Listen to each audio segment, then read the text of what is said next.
story where pressure from religious organizations and the civil society has continued to pile. This is as they urge President Uhuru Kenyatta not to assent to the contentious amendments to the election laws passed by the National Assembly on Thursday, but instead to seek to build consensus among all the stakeholders.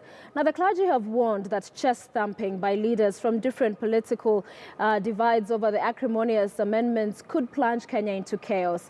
And as Patrick Amimo now reports, the head of the secretariat for the Jubilee Party, Kenya, that is Raphael Tuju, has hinted at the possibility of using a bipartisan approach to smooth out contentious clauses to ensure free and peaceful general elections in 2017. Will as many as that opinion say aye?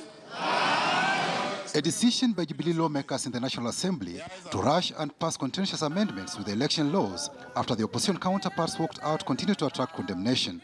Religious leaders say the move by Jubilee has raised political mistrust with the potential of raising political tension as the country heads to a general election in August next year.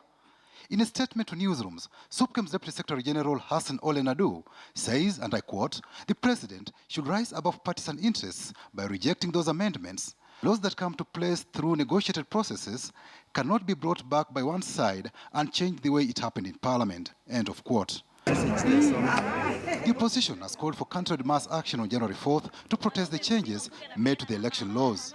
The head of Jubilee Secretariat seems to agree that there is need for a bipartisan approach to resolve the emerging differences.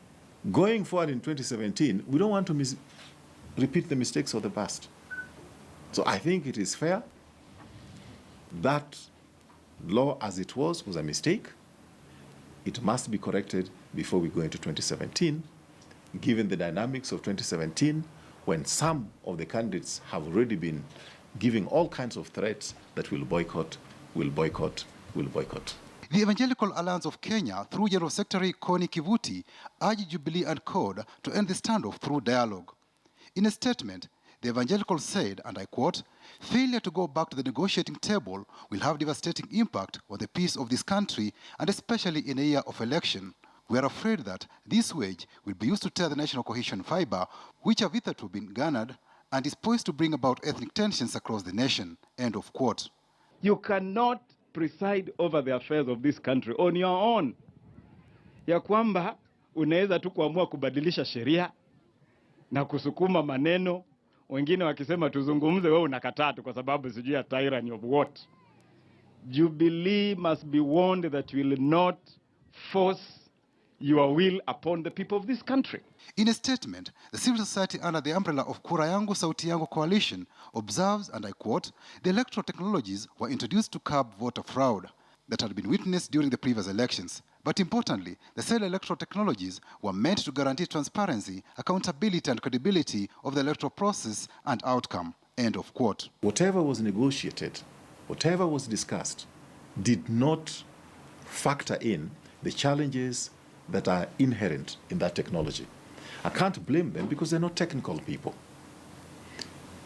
They should take part of the blame for not having contacted technical people when they were putting something for legislation which requires technical moderation or information from technical people. The civil society further called upon the president not to assent to the amended version of the law and instead called for consultations among key electoral stake and non-stakeholders to resolve the crisis before it escalates any further. Patrick Amimo, KTN News.